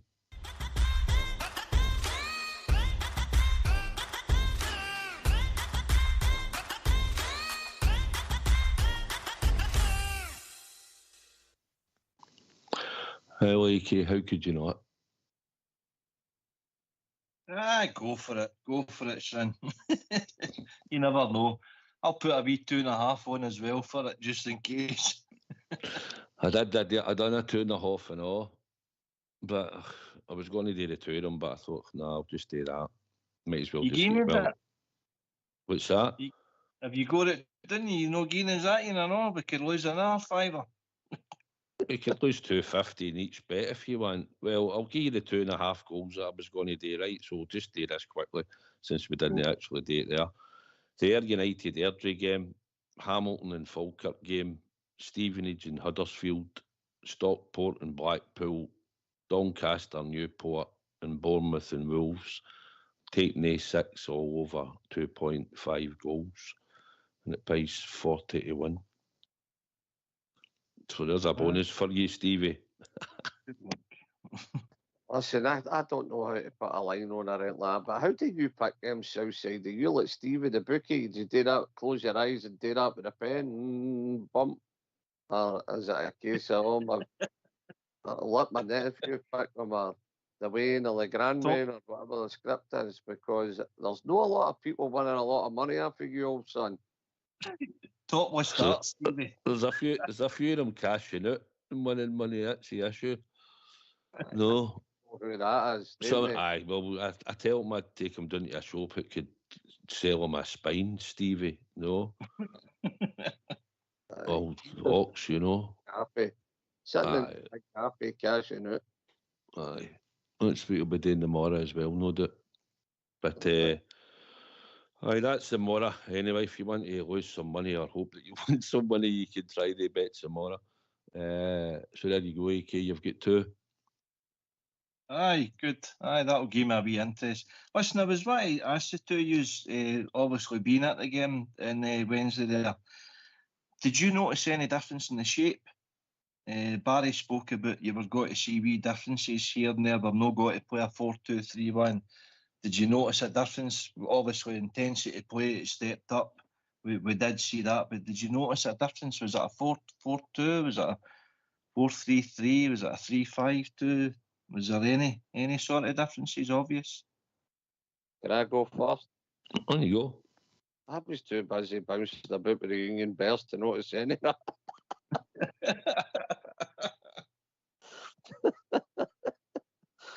So did you get your pie? Aye, I got indigestion after the first half hour. I couldn't swallow it. Tierney didn't stay too wide at times. He sort of came in. I noticed, but the first, if we're honest, the first 25-30 minutes was a bit of chaos. You know, we played all right maybe for about 5 minutes. We were unlucky. Ignaman with a nice wee move and Ignavan caught it on the volley and the goalie made a save. And we had another wee chance before we actually got the equaliser. But the first 25 minutes, it was a bit madness, you know, getting on the ball but getting it away and at times, and obviously they were lumping channel balls to us all the time, AK, and where they go eventually through mistakes and that and getting a corner and no marking well enough at it. And I think our goalie could have done better, because when you actually seen where he was when the boy headers the ball, he's actually standing behind his goal line. So I think Buckland's got questions to answer at 6'5", and you're no trying to either get a punch or something on that catch that ball in our 6-yard box. AK. I noticed that myself, mate. Aye, ridiculous. And it's not the first time. Was it Alex Gogic at Ibrox earlier in the season as well, the header? He's based, in fact, no, who was the one that headered for the edge of the box and looped to him? There was one of the ones he was basically sitting in his backside. You know, so a big question mark. But I noticed the likes of Diamondi breaking the lines more often, trying to join in the attack. Obviously, it was him that created the Bezrami goal, and it was him that slipped through Tierney. So if Barry's telling him to, you know, join in the attack, and as long as you've got a sitter there, then why no? But the likes of the forward line will obviously need to work as well to save us getting outnumbered. So there'll be differences that you'll probably see at the game rather than on the TV. So I was just wondering the two of you had noticed anything. I think it was a hard game to judge because of the surface and the way the game started, and it's no great sort of playing. But I agree, Diamandi did pick the ball up a few times centrally, obviously where he's committed them, and he's set up 2 goals. He's passed in the first half through to Tierney. It was a nice turn with Ignaman, and Don Robertson probably done us a favour with playing the advantage, because Diamandi picked the ball up straight away and made the run and then slipped a lovely pass in. And the same where he's ran after Dessers, where it was a nice flick into him, pass for Raskin. It was fired into Dessers and he laid a nice ball off, and Diamandi probably more central there than we normally see him, probably Stevie, and we have seen him with usually Raskin's more central in there. So I like Diamandi because he can do that. I just don't think he was ever doing enough of it. But maybe now, with a tweak to the system and more time explaining it to the players, he might become more prominent coming for that position, Stevie. No so much a tweak to the system, maybe a word in his ear. The wee Basil fella saying to him, right, you, come on, start pushing forward, start getting up. I'm going to tell you, see against St Mirren, every time our wingers get the ball, whether it was Yefte or it was Tierney, crossing the ball in, and I was saying, who's in the middle? Nobody's in the middle. Well, nobody there. It was just as, no, and you're going, there's nobody there. So I think maybe wee Barry's telling him to push forward, especially against Kilmarnock. It looked as if he was going forward more than maybe across the park. He was looking to go forward all the time. But aye, listen, I've said it at the start. He played 2 nice balls through for a couple of assists, and he's running. The boy does some amount of running. There's just certain things. A matter of fact, I've just watched one of his passes earlier now. Absolutely fantastic. But listen, I've no doubt he's going to be a better player. He's going to get better. He's going to grow. That boy will grow. He's just finding his feet, getting used to things, and sometimes he's hot and cold. But and the team he's been playing with, that's been happening far too often with most of the players. So we're looking for consistency for him, and we're looking for him getting into that box more. He should be contributing with more goals himself. Would you not agree with that, AK? Aye, 100%. 100%. He reminds me a wee bit of Glenn Kamara, to be honest with him. The kind of slight stature and kind of the shyness he plays, no keen to get involved. But see, when he does get involved, he's got a coolness to him as well. He passes the ball into the net. the kind of couple of goals that he scored, but it's just getting him out his shell. I don't know what he like as he is as a character, but he seems a kind of bubbly guy. Kamara was, he was dead introvert, and it's just trying to get that out of them, get their character out of them, get them to enjoy their football again. I don't know if you've seen the training kind of videos in that in the run up to the game. It looked as if the players were kind of enjoying that a wee bit. You do want them to enjoy the training, because I don't think they were enjoying their work going to Ibrox, and you don't get a good performance when the crowd's kind of sitting on the edge of their seat sort of thing, expecting probably us to go behind, and it's just no a good atmosphere at all. So I think Barry and his team's brought a freshness to the dressing room, and that's good, but the players need to embrace it. They need to suck in all the information and get out there and prove why they've been brought to our club in the first place. All right, it was Clement that brought in a lot of them. It was previous managers that's brought in them. Barry's had no thing with saying the signings of that. But you need to prove, for them to have a future at Rangers at all, you need to dig deep here, because you've got to get dug out. And I'm quite glad Barry's there to do that, because they players have been getting away with murder for far too long. So dig them out if they're not doing their job, and let's see a positive impact. I think we can agree that that's what we expect to happen. You'll dig them out, you'll install into the work ethic and all that, but how do we make the team better, as in for these next 12 games? He's talking it and saying, I don't think you'll let them slack, but when they know that they can switch off or whatever, so you keep that going. Do you see much difference that's going to be, apart from we will see the heart desire and the work rate, right? Well, we should see that, but do you think we'll see big changes? Do you think maybe maybe we get the European game out the road, the next couple of weeks we've got a free week after this weekend, he's got a chance to work in between the European games. Do you think we'll see big changes, Stevie, system-wise? Or do you think it'll be more support hitting the box, maybe working in triangles, maybe coming in and working in wee boxes and getting them to be more closer together and working as a team unit to go up the park, rather than spray the ball 30 yards to a player and then he's sort of there himself, and then now and again he can maybe pass it back, because that's what we'll do, and pass it into the middle. There's big gaps. We've seen 20, 30 yard passes to players at times, whereas I think we'll be more compact and work as a unit. Right, first of all, winning games breeds confidence. And if that Rangers team can get a wee run of games under their belt, they'll start pelting them up as a group, and they'll start to enjoy their football again. So that's one of the ingredients that will help. Will we see different formations? I hope so, because that's one of the things that I hated about Clement. He couldn't change a game. He just kept to the same old. And I think guys like Neil McCann, wee Billy Dodds and Fergie in the dugout, they'll definitely be able to change a game. And I'm also hoping that we're going to see, when I was watching the training videos with a bit interested, I was watching one of the drills they were doing, they were passing the ball and moving quick, and it was all one touch, bump, bump, bump, and it was really good, and it was really fast, and they were getting it done. I'd like to see that working on the part and maybe going through the middle. See, instead of going out to the wings all the time and crossing it out, maybe try and get through the middle, a couple of 1-2s and somebody's in, or 1-2s, and then play that splitting ball through the defence to somebody. But maybe you will, Southside, but only time's going to tell. Only time's going to tell.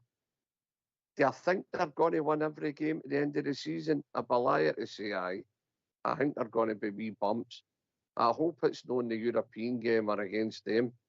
That's my only hope. But there will be bumps. He's not going to get in there and win every single game. And if he does, fantastic. But I can't see it. So we're looking for him. We've got to give him a chance to implement. He's had a couple of training sessions.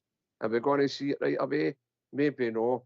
Maybe in another 4, maybe in a month's time, another 4 or 5 games under our belt, you might start to see something coming off where you think, no, that's good.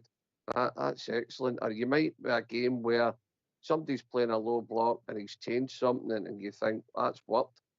So time's only going to tell, Southside. What do you think yourself? I just thought the midweek game was a hard game to judge. I've been like what you said in these interviews, you'll see a different team and you'll see a big difference. I do believe he'll get me work and work off the ball.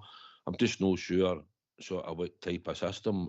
I believe if you're getting the ball wide and then you're getting down the line, then you're going to fire the ball in. You need support for your midfielders to be running about. You want people at the edge of the box. You want people hitting the box. So whatever way we play, as long as we've got bodies that are running about and we're managing to link passes together, we'll hopefully create chances. Listen, we know the squad. We know the squad's never near good enough anyway. We've noticed that. It didn't matter who was in charge. Under Clement, we've seen nice bits of football at times. We've had good wee runs in certain games, and tactically we were really good in Europe, regardless what anybody says.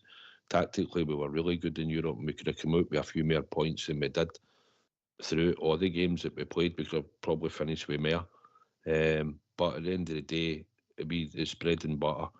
I think they'll talk the right things to the players and install it into them, and it's down to them to carry it out. But I know tactically and whatever, I don't know. I'm just hoping that the much information they give them, that they'll just carry out. And as I've said, Stevie, if you go out work hard, you're running about, you're running after the ball, you're at least contributing, and players standing about, and he disappears out the game for 15, 20 minutes and things like that, as we've seen.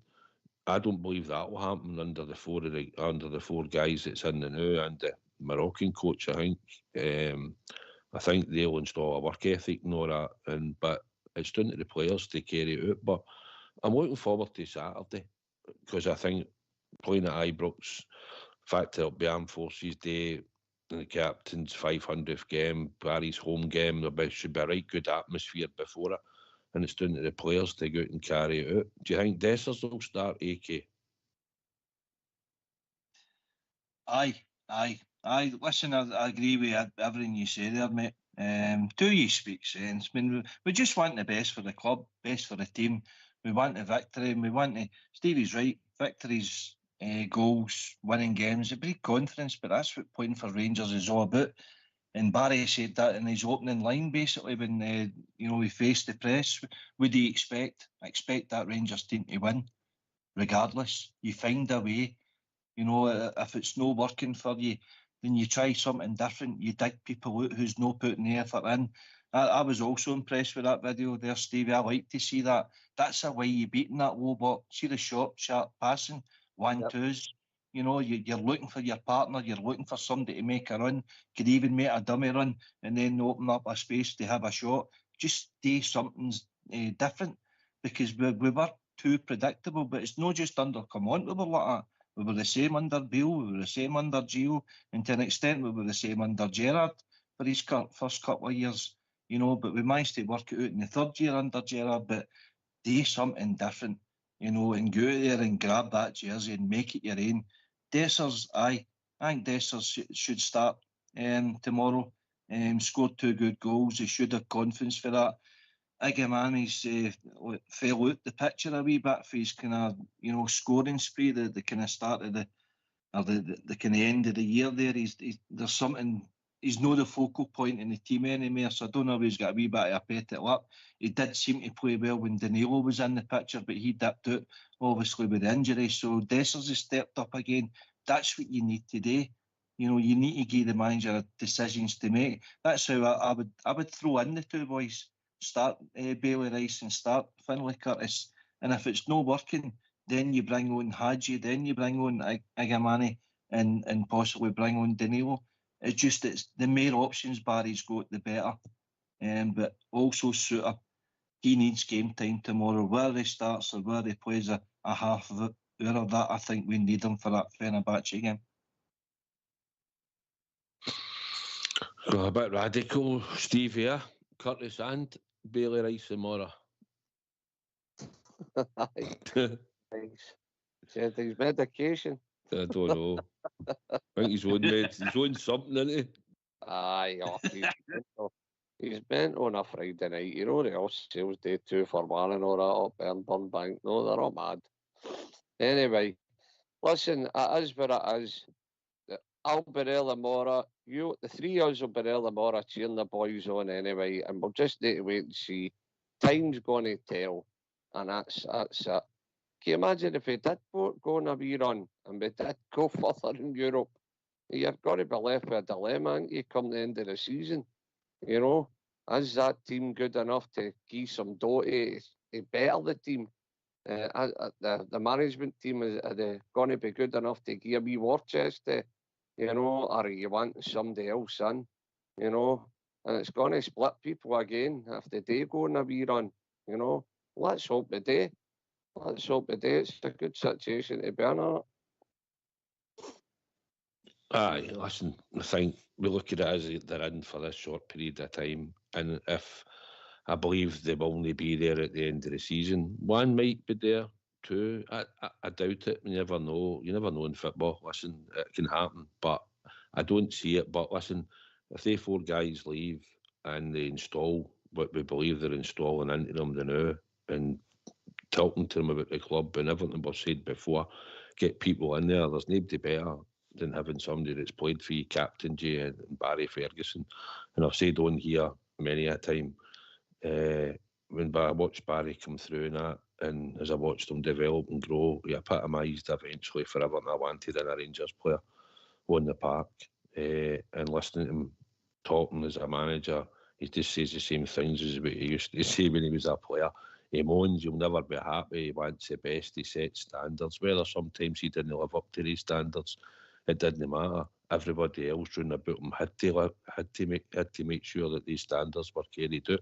That's what was drummed into him, as he said, growing up. So why should it change, AK? No, it doesn't change on Southside, and that's the thing. And that's what our managers have had. See, we've went European, right? And I've said this before on here. See, the danger of going European, we go European with our director of football as well.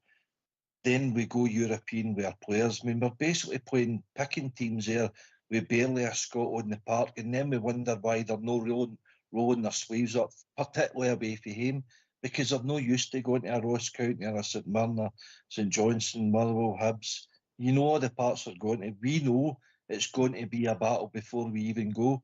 These players don't. The manager doesn't. They've barely been to the park. You know, Dundee, it's a quagmire. Scottish players know what to expect, so they go there with a different mentality. Maybe that's what we've been shouting out for it for years now.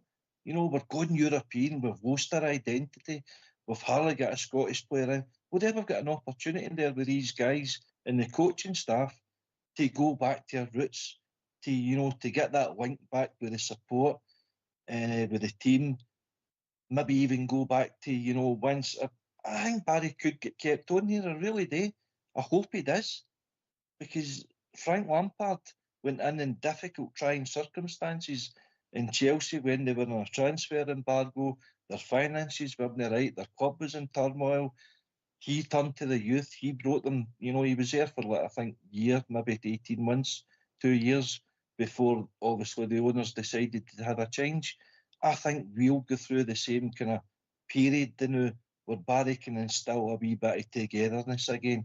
And if he gets the choice of his own players next year, I think he could be totally decimating that dressing room, getting everybody who can get us through the next 18 months and then see where we go from there.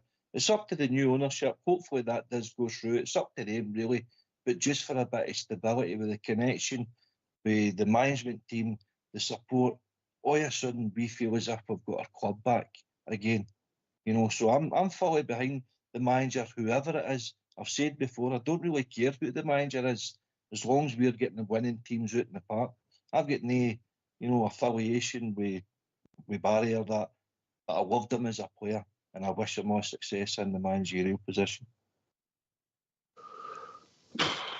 Aye, I get it, but I don't see it happening, to be honest. I just don't see it.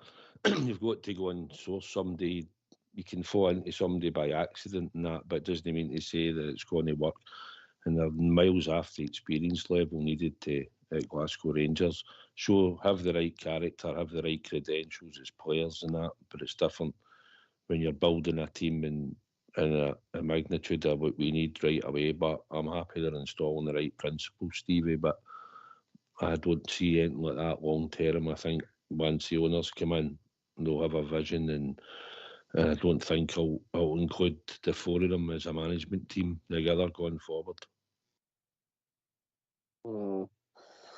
Listen, mate, time will tell. But listen, if the guy does good, well, why would you want him away? You know, whether you've got a vision or no, or a plan up your sleeve. If a guy's been good for you and he's done all right and he's getting a lot more out of the players than what Clement was getting, then why would, if it's not broke, you wouldn't want to fix it, would you? So why would he not get kept if he's doing all right? Do you still think even if he does all right, he's still gone? Well, aye. I just don't think he'll be part of the the new, if the deal goes through. I just don't see that happening.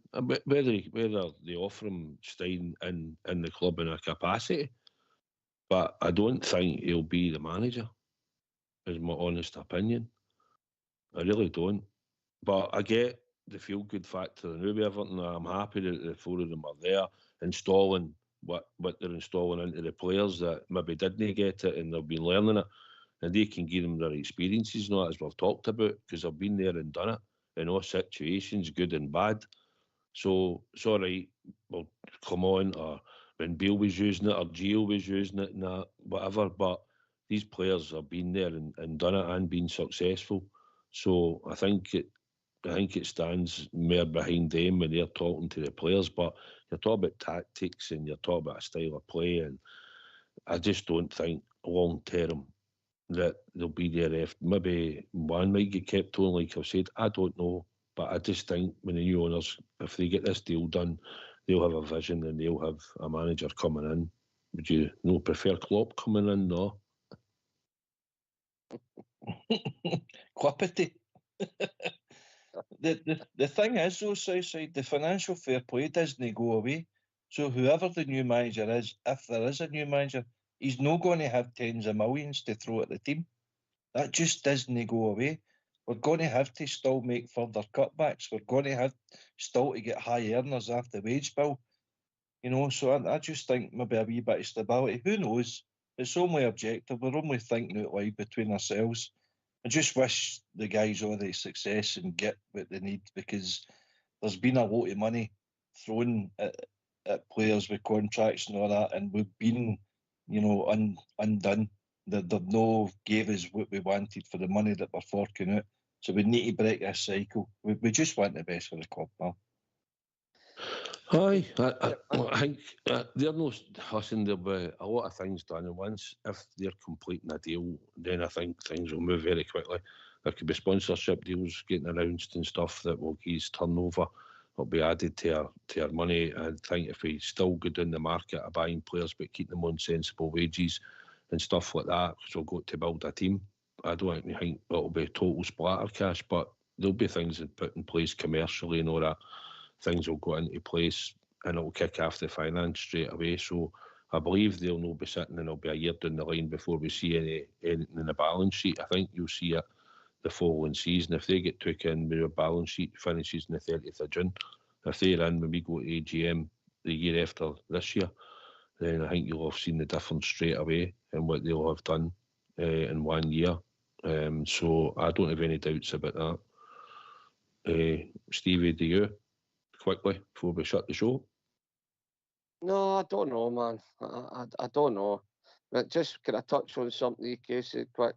And financial fair play doesn't go away, but hopefully these boys that are going to come in and take over this new regime, they'll rename Edmiston House for 50 million. We'll be all right, EK. So don't you worry about, you get into your big nappy and don't worry about nothing. I don't have a sick note for you. Okay. I was at my work. Right, AK, final words. Great show tonight, guys. Really enjoyed discussing the Rangers with the two of you. Looking forward to the game tomorrow. hope everybody else enjoyed it, and come on the Rangers. Aye, Stevie? Aye, brilliant, just as EK said there, brilliant coming on, talk about the club I love. Every minute of the day we think about it, you know, so that's it. Tomorrow, get in there, two guys getting a wee bit of honour, Barry Ferguson and my captain, and it'd be great to see His Majesty's Armed Forces, and I hope our Bears all turn out for it all tomorrow. Brilliant. Thanks for having us, Southside, and you've done well tonight, by the way. You're the new Ox, I'll tell you that right now. You're the new Bamber Gascoigne. Oh, have you seen him? No, I certainly don't want to look like him, do you? But anyway, apart from that, I'd like to thank all the troops on YouTube that are on all the time. So I'd like to thank them all for listening tonight. Hope you enjoyed the show, and I'd like to thank everybody else that's listened in this evening. Hope you have enjoyed it. There'll be no show tomorrow because everyone associated with Rangers Radio will be at Ibrox tomorrow. So there'll no be a show tomorrow. We'll be back on Monday at 8 p.m. just to let everybody know in advance. So, plus, I'd like to thank you two guys, mate. Thank you to you for helping us out tonight. Appreciated and thoroughly enjoyed your company. And it's always good to talk about the famous Glasgow Rangers. So, thanks to you two as well tonight. So, this has been Rangers Radio. Thanks for listening. We'll be back on Monday at 8 p.m. And I'd like to thank Fox and Old School Blue for doing the show, because without them there is no show. So as always, Rangers win Saturday. Great day. Armed Forces Day. Barry Ferguson, Tav. Rangers victory. So as always, there's only one team and one crown. Take it away, Fox.